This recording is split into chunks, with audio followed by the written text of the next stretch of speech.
for Sikhs and Jains and Hindus. It's pretty expansive, as Hinduism tends to be.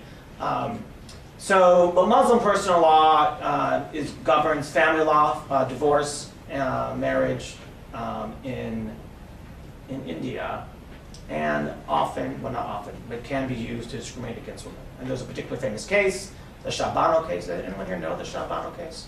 Right, where a man divorced his wife for many years. I can't recall how many years. I think she was in her 70s. Is that right?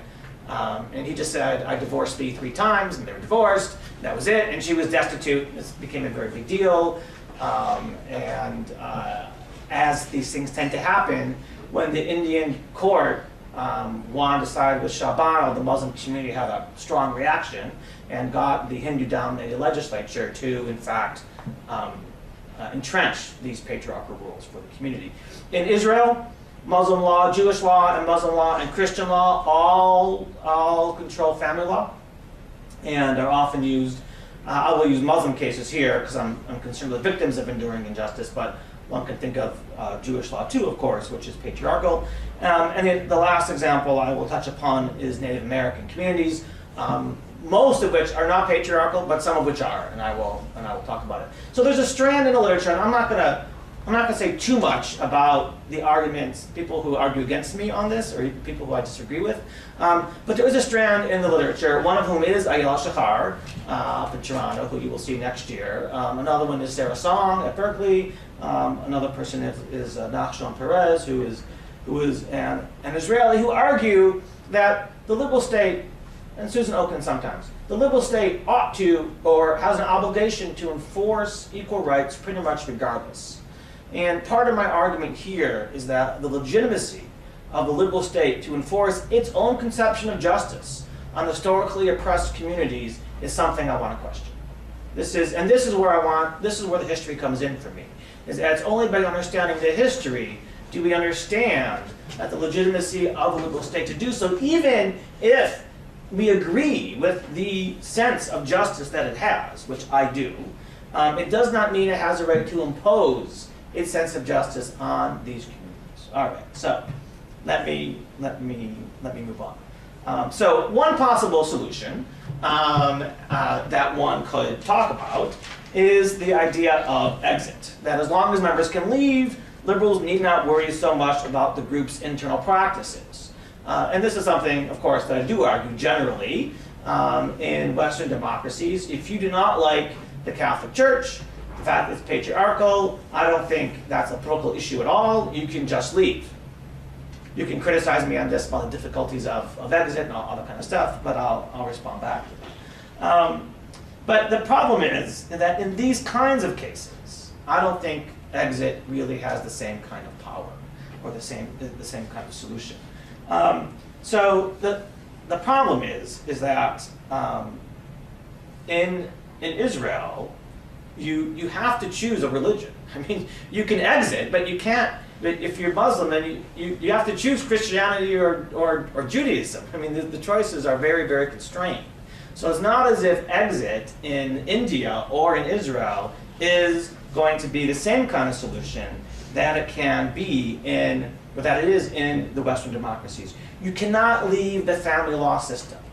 You cannot leave the religiously governed family law system in these countries. So exit then is not a particularly helpful solution.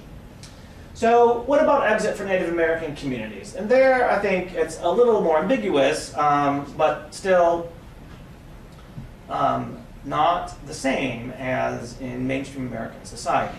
So if you're a member of a tribe, same thing in Canada, I'll use the States, but I don't think it's different here, you can leave, right? You don't have to be a member of the tribe. In fact, all tribe members are really dual citizens in a way, right? They're American citizens and they're tribal citizens.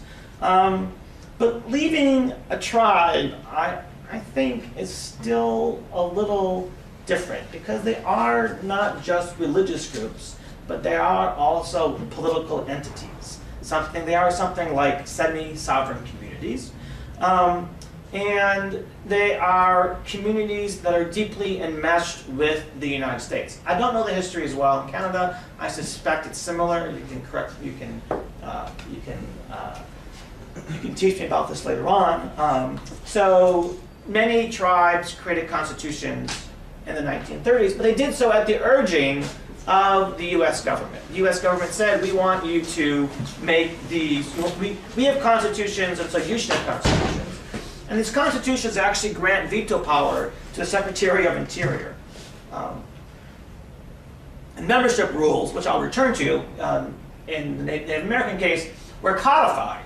They're often loose and amorphous, as things tend to be in traditional societies, right? But once you write them down, they tend to be less loose and less amorphous.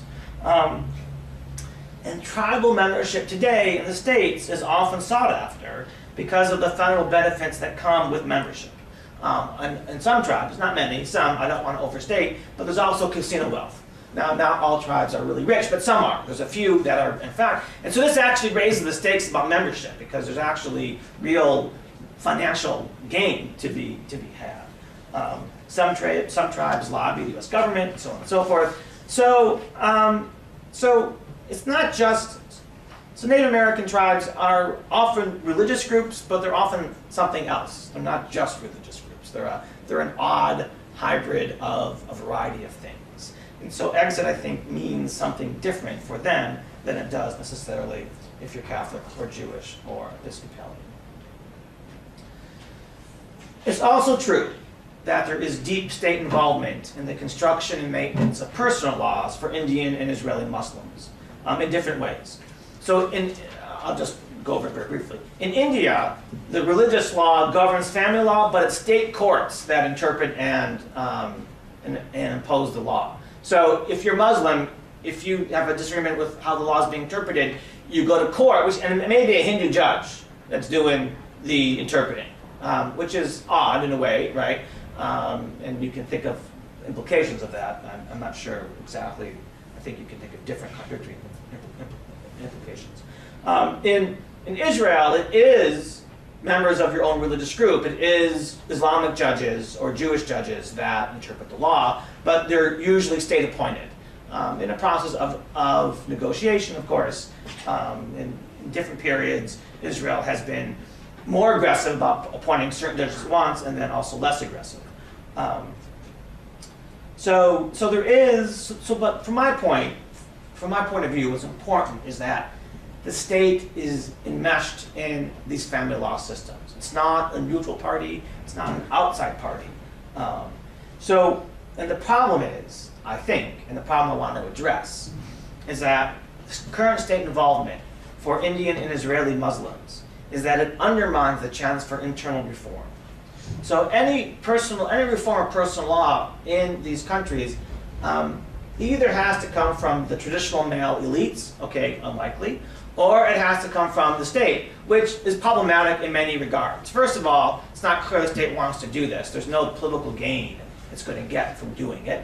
And second of all, it's often, and this is the important point for me, is that's often going to be seen as illegitimate by doing so. So, on the one hand, I want to say the state should not get involved in these communities, but on the other hand, I also want these communities, or I think these communities ought to be able to change if they want. Religious traditions are not, don't ossify, as we all know. They change, they adapt as circumstances change, as new interpretations come up, so on and so forth. So, some of these communities face what I think is clearly internal justice, generated by a certain interpretation of their own rules. And yet they're also victims of enduring injustice, visited upon them by the dominant political community. And so this is the tension, I think, that's very difficult to tease out and resolve. That there is this outside community that's seen as the oppressor, and then inside there are oppressive conditions.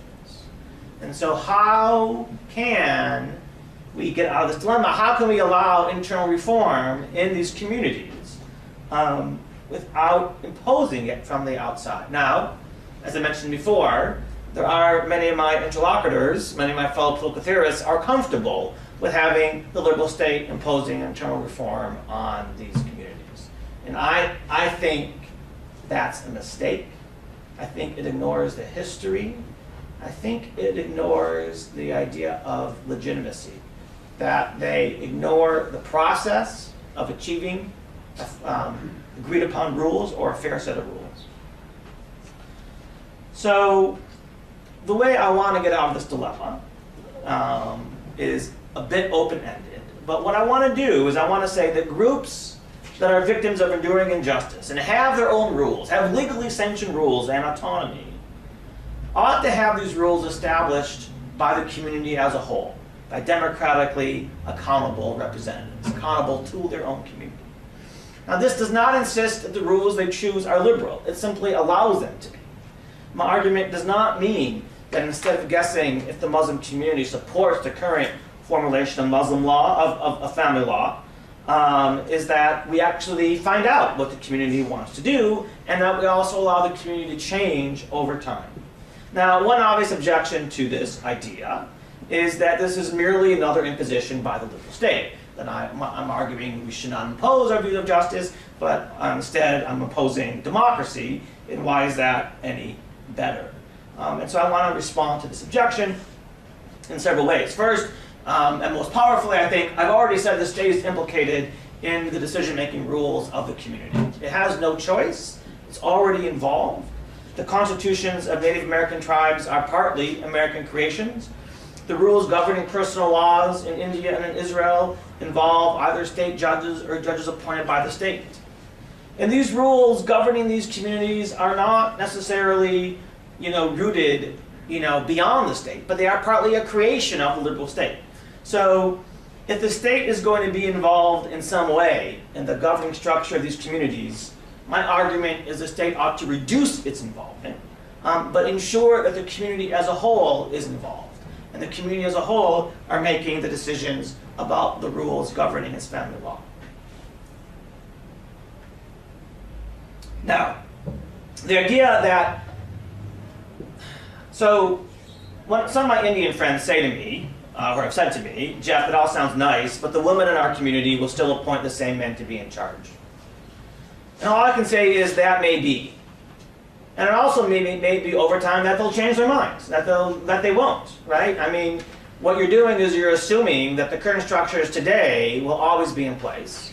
And I don't want to deny that as a possibility, but I also want to insist that giving voice to women in the, or to all people, members of the community, in the construction of family law may itself lead to transformation.